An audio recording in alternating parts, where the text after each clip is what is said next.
जय हिंद, वंदे मातरम। एग्ज़ाम दृष्टि क्लासेस में आपका स्वागत है। आई होप आप सब अच्छे होंगे। आज हम प्रारंभिक शिक्षा के नवीन प्रयास से विद्यालय तैयारी योजना का टॉपिक लेके आए हैं, जिसके बारे में हम चर्चा करेंगे कि स्कूल रेडनेस प्रोग्राम क्या है और यह प्रोग्राम किन बच्चों के लिए चलाया गया था और इसमें जो है इसके क्या उद्देश्य थे, क्या कार्य थे और यह किस तरीके की प्रक्रिया इसके अंतर्गत की जाती थी। तो इसके बारे में हम डिस्कस करेंगे। अगर इससे संबंधित आपको और वीडियो देखना तो आप हमारे चैनल की वीडियो में जा कर के देख सकते हैं। और अगर आप हमारे चैनल पर नए हैं तो चैनल को सब्सक्राइब करें, वीडियो को लाइक करें और अपने सभी दोस्तों तक शेयर करें। तो चलिए हम स्टार्ट करते हैं। विद्यालय तैयारी योजना, स्कूल रेडीनेस प्रोग्राम। आज हम इस टॉपिक के बारे में देखेंगे कि विद्यालय तैयारी योजना क्या है या स्कूल रेडनेस प्रोग्राम क्या है। इसमें पहला पॉइंट है, यह योजना केंद्र सरकार के द्वारा 1979 और 80 के बीच में जो है शुरू की गई थी। तो अगर ये पूछा जाता है यह योजना किसके द्वारा शुरू की गई थी, तो केंद्र सरकार के द्वारा, और यह 1979 से 1980 के बीच में जो है यह शुरू किया गया था। दूसरा नंबर पॉइंट है, इस योजना के अंतर्गत उन बच्चों को लिया गया या कवर किया गया जो बिना किसी पूर्व प्राथमिक शिक्षा के सीधे कक्षा 1 में प्रवेश लेते हैं। तो पूर्व प्राथमिक शिक्षा क्या है? जो बच्चे आंगनवाड़ी में पढ़ते हैं उसे ही पूर्व प्राथमिक शिक्षा कहा जाता है। तो उसमें जो शिक्षा प्राप्त किए हुए सीधे कक्षा 1 में प्रवेश लेते हैं प्राइमरी में, तो उनके लिए ही यह योजना बनाई गई थी। किसके लिए बनाई गई थी? जो बच्चे आंगनवाड़ी में नहीं पढ़े हुए रहते हैं, पूर्व प्राथमिक शिक्षा नहीं प्राप्त किए रहते हैं, उनके लिए ही यह योजना बनाई गई थी। उनको ट्रेंड करने के लिए या उनको प्रशिक्षित करने के लिए यह योजना बनाई गई थी। कौन सी योजना? स्कूल रेडीनेस प्रोग्राम, जो कि 6 से 8 हफ्तों के लिए यह योजना बनाई जाती थी। और उस 6 से 8 हफ्तों में जो पूर्व प्राथमिक शिक्षा की जो शिक्षा होती है वह उन बच्चों को दी जाती है जो कि पूर्व प्राथमिक शिक्षा ग्रहण नहीं किए हुए रहते थे और उनका कक्षा 1 में एडमिशन करना होता था। तो आगे हम देखते हैं।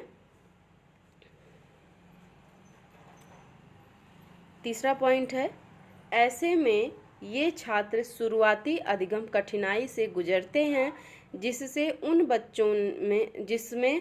बच्चों ने पहले ही सीख लिया है जिन्होंने कक्षा 1 में आने से पूर्व ही पूर्व प्राथमिक शिक्षा ग्रहण कर ली है। तो इसके कहने का तात्पर्य है कि जो बच्चे पूर्व प्राथमिक शिक्षा प्राप्त कर चुके हैं या जो कक्षा 1 में सीधे एडमिशन से पहले आंगनवाड़ी में या कहीं और पढ़ चुके हैं, तो इसलिए उनमें जो है किसी भी कठिनाई का सामना नहीं करना पड़ता है। पूर्व प्राथमिक शिक्षा के अंतर्गत जो छोटे छोटे बच्चे होते हैं उन्हें यह सिखाया जाता है कि कैसे बैठना है, कैसे खाना है, कैसे बोलना है, कैसे टीचरों का आदर सत्कार करना है, इस तरीके से, या पेंसिल कैसे पकड़नी है। तो ये सारी चीज़ें उनको सिखाई जाती हैं।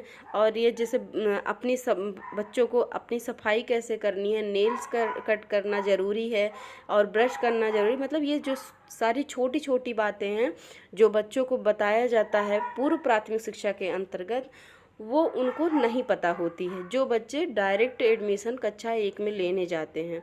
तो इसलिए उन बच्चों को ज़्यादा दिक्कत होती है जो बच्चे पूर्व प्राथमिक शिक्षा नहीं प्राप्त किए रहते हैं। तो उसके लिए ही यह योजना स्कूल रेडनेस प्रोग्राम चलाया गया था।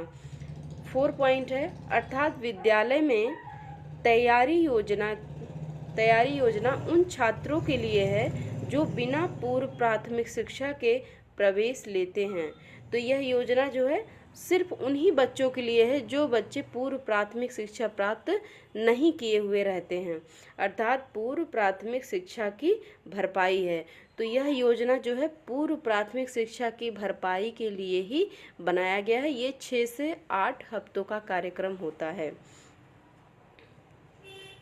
नेक्स्ट पेज है, पॉइंट नंबर 5 है, इस योजना के अंतर्गत कक्षा 1 में सीधे प्रवेश लेने वाले बालकों को 6 से 8 सप्ताह में पूर्व प्राथमिक शिक्षा की भरपाई करने के लिए निम्नलिखित कौशल सिखाए जाते हैं। अब इस पॉइंट के अंतर्गत ये बताया गया है कि जो बच्चे कक्षा 1 में सीधे प्रवेश लेते हैं या पूर्व प्राथमिक शिक्षा नहीं प्राप्त किए रहते हैं, उनके लिए 6 से 8 हफ्तों का यह प्रोग्राम बनाया गया है और इसके अंतर्गत क्या क्या सिखाया जाता है आगे हम इसको देखेंगे। तो इसके कुछ पॉइंट हैं। पहला पॉइंट है वैयक्तिक एवं सामाजिक तैयारी। वैयक्तिक एवं सामाजिक तैयारी। अब ये क्या है वैयक्तिक एवं सामाजिक तैयारी? इसमें देखते हैं का नंबर है, इसमें पॉइंट है घर से दूर रहने पर सुरक्षा की भावना का विकास और स्वस्थ आदतों का विकास। अब देखिए छोटे बच्चे हैं, उनको घर में सबसे ज़्यादा सुरक्षित माना जाता है और बच्चे भी अपने आप को घर में सबसे ज़्यादा सुरक्षित मानते हैं और अच्छी आदतें जो है वह सीखते हैं घर में भी। और अगर वो स्कूल में जाते हैं, स्कूल रेडनेस प्रोग्राम के अंतर्गत पूर्व प्राथमिक शिक्षा जो बच्चे प्राप्त करते हैं, वहाँ पर उस विद्यालय में यही बच्चों को सिखाया जाता है कि वहाँ जो शिक्षक हैं वो जो है उनके माता पिता की ही तरह उनका ख्याल रखते हैं और अच्छी अच्छी बातें सिखाते हैं, अच्छी आदतों का निर्माण करते हैं। अगला पॉइंट है आपस में मिलजुल कर काम करने की भावना का विकास, अपनी बारी की धैर्यपूर्वक प्रतीक्षा करना। देखिए सबसे अच्छी बात यह है कि सब बच्चे जो होते हैं वो सभी बच्चे मिल करके किसी भी कार्य को करते हैं या कोई भी काम करने के लिए उनको दिया जाता है तो वो साथ में मिल करके करते हैं। इसलिए उनके अंदर जो है बच्चों के प्रति यहीं से एक लगाव की भावना और सामाजिकता की भावना का विकास की शुरुआत होती है।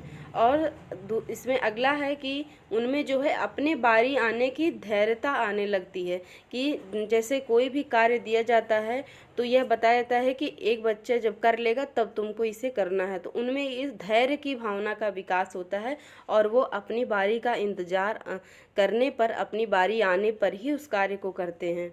अगला पॉइंट है दूसरों का सम्मान करना सीखना। कक्षा में जो है अगर शिक्षक आ जाता है तो वो ये जानते हैं कि अध्यापक हैं, इनके सामने हमें शोर नहीं करना है, तो यहीं से वो धीरे धीरे सीखते हैं कि हमें अपने से बड़ों का सम्मान करना है, उनको जवाब नहीं देना है, उनकी आज्ञा का पालन करना है या जो वो सिखाते हमें वो सीखना है। यहीं से उनमें जो है इस भावना का विकास होने लगता है। अगला पॉइंट है स्वयं की एवं सार्वजनिक वस्तुओं की देख रेख। वो क्या करते हैं, यहीं से ही जो है स्कूल रेडनेस प्रोग्राम के अंतर्गत या पूर्व प्राथमिक शिक्षा जो बच्चों को दी जा रही है, यहीं से ही वो अपने स्वयं के सामान की भी देख रेख करते हैं और दूसरों के सामान की भी देख रेख करते हैं। जैसे किसी ने कह दिया कि आप हमारा बैग देखते रहिए, तो वो उसको ध्यान से देखते रहते हैं कि उनका बैग कोई लेने ना पाए। अगला पॉइंट है निजी एवं परिवेश की स्वच्छता का ध्यान रखना। निजी मतलब खुद के और जो है आसपास के वातावरण की स्वच्छता का भी ध्यान रखना वो सीख जाते हैं। अगला है शैक्षिक तैयारी। अब देखेंगे हम शैक्षिक तैयारी क्या है। इसमें पहला पॉइंट है विभिन्न प्रकार की ध्वनियों में अंतर करना सीखना। अब उसमें क्या था, वैयक्तिक एवं सामाजिक तैयारी की जो बच्चे हैं वहाँ पर या जो शिक्षक हैं उनके प्रति कैसा व्यवहार वो करें या किस तरीके की भावना उनके अंदर बनाई जाए, वो पहला पॉइंट था। और दूसरा इसमें शैक्षिक तैयारी, इसमें जो है पहला पॉइंट है विभिन्न प्रकार की ध्वनियों में अंतर करना सीखना। जैसे कि कोई भी जानवर बोल रहा है तो कौन सी जानवर की आवाज़ है उसमें उनको अंतर करना सिखाया जाता है कि शेर कैसे बोलता है, बिल्ली कैसे बोलती है, कुत्ता कैसे भौंकता है, तो कुत्ते की आवाज़ कैसे होती है, मतलब तरह तरह के जानवरों की आवाज़ में अंतर करना सिखाया जाता है। दूसरा है ध्वनि एवं दृश्य के बीच साहचर्य स्थापित करना। ध्वनि मतलब कोई आवाज़ और दृश्य मतलब कोई चीज़ जो दिखाई दे रही हो, तो कौन बोल रहा है और किस दिशा में बोल रहा है वो उसको एक दूसरे के साथ जोड़ते हैं और सोचने का प्रयास करते हैं कि यह आवाज़ कहाँ से आ रही है। तीसरा है शब्द भंडार में वृद्धि एवं मौखिक अभिव्यक्ति। अब देखिए इसमें जो है तीसरा पॉइंट भी बहुत ही इम्पॉर्टेंट है। इसमें छोटे बच्चों को जो शब्द वो बोल नहीं पाते हैं उनका बार बार उनको उच्चारण कराया जाता है और कई प्रकार के शब्द उनको सिखाए जाते हैं। इस तरीके से क्या होता है कि उनमें जो बोलने का जो तरीका है उसमें लयबद्धता आती है और वो जो है अच्छे से बोलने लगते हैं और उनके शब्द भंडारों में भी वृद्धि होती है। तो अगला पॉइंट है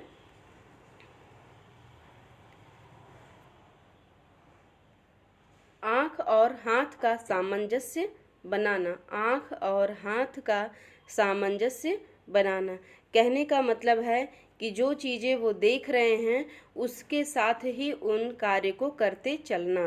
और पांचवा पॉइंट है किसी बिंदु पर ध्यान देना। जैसे कोई भी चीज़ बच्चे को दिखाया जा रहा है तो उस पर ध्यान केंद्रित कैसे किया जाए उस चीज़ को भी वहाँ सिखाया जाता है कि कोई जैसे बार बार एक शिक्षक कह रहा है कि ध्यान से देखिए, ध्यान से पढ़िए, तो वो जो है उस चीज़ को उनको ये बार बार महसूस कराया जाता है कि ये हमें बहुत ध्यान से देखना है और इस चीज़ को हमें अच्छे से सीखना है। अगला पॉइंट है पुस्तकों का सही ढंग से प्रयोग करना। अब छोटे बच्चे हैं उनको जो है पुस्तकें पकड़नी नहीं आती है, ना पेंसिल पकड़नी आ रही है, तो वो शिक्षक ही हैं जो बताते हैं कि बेटा तुम्हें पुस्तक कैसे पकड़ना है, कैसे पढ़ना है, कैसे पेंसिल का यूज करना है, कैसे पेंसिल पकड़नी है। अगला पॉइंट है अक्षरों का प्रयोग करना। और अक्षरों का प्रयोग करने भी बताया जाता है कि अक्षरों का प्रयोग कैसे करना है। जैसे कि छोटे छोटे बच्चे हैं उनको बताया जाता है कि कैसे हमें लिखना है, क कैसे बनाना है, ख कैसे बनाना है। इस तरीके से जो है अध्यापक उनको सिखाता है। अगला पॉइंट है 8 नंबर दाएं से बाएं मुड़ना। दाएं से बाएं मुड़ना सिखाया जाता है उनको और बाएं से दाएं मुड़ना। तो इस तरीके से जो है ये सारे पॉइंट जो है ये किसी बच्चे को शिक्षा के लिए यह तैयार किया गया है। शैक्षिक तैयारी के अंतर्गत सभी पॉइंट आते हैं। तो इसमें जो है बहुत ही महत्वपूर्ण पॉइंट थे। अब आगे चलते हैं हम। तीसरा है इसमें मनोरंजनात्मक क्रियाकलाप एवं सृजनात्मकता। इसके अंतर्गत छात्रों को नाचना गाना, खेल कूद तथा अशाब्दिक भाषा कौशल से परिचित कराया जाता है। अब इसके अंतर्गत क्या होता है कि कोई भी जो एक क्रिएटिविटी होती है वो बच्चे के अंदर जो है उभारी जाती है। जैसे उन्हें डांस में कुछ बच्चों को अच्छा लग रहा है तो डांस करना सिखाया जा रहा है, खेल कूद कराया जा रहा है। अशाब्दिक भाषा मतलब कि संकेत में जो है बिना बोले हुए कोई भी चीज़ समझाया जाता है और उनसे जो है उसी तरीके से कराया जाता है। और जो है आगे है जैसे चुप रहना, सिर हिलाकर हाँ या ना में कहना। जैसे कोई क्वेश्चन पूछ लिया गया और कहा गया कि इसका सिर्फ हाँ या ना में जवाब दो या इसका जवाब सिर्फ सिर हिलाकर दे दो, तो वो उस तरीके से जवाब देते हैं। तो वो जो है एक अशाब्दिक भाषा का कौशल का प्रयोग सीखते हैं। इसके अलावा बालक को टूटी फूटी वस्तुओं या रद्दी कागज़ों कुछ अलग और नया बनाने के लिए कहा जाता है। जैसे उनसे छोटे छोटे बच्चे हैं तो उनसे बताया जाता है कि वो जो जिस कागज़ पे वो लिख रहे हैं उस कागज़ को वो मोड़ करके इकट्ठा करके वो बॉल बना सकते हैं।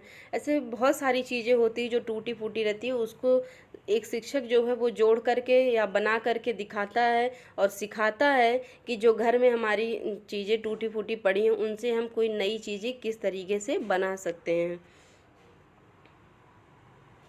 तो ये हमारा जो है स्कूल रेडनेस प्रोग्राम कंप्लीट हो गया। अगर आपको हमारा वीडियो पसंद आया तो वीडियो को लाइक करें, चैनल पर नए हैं तो चैनल को सब्सक्राइब करें।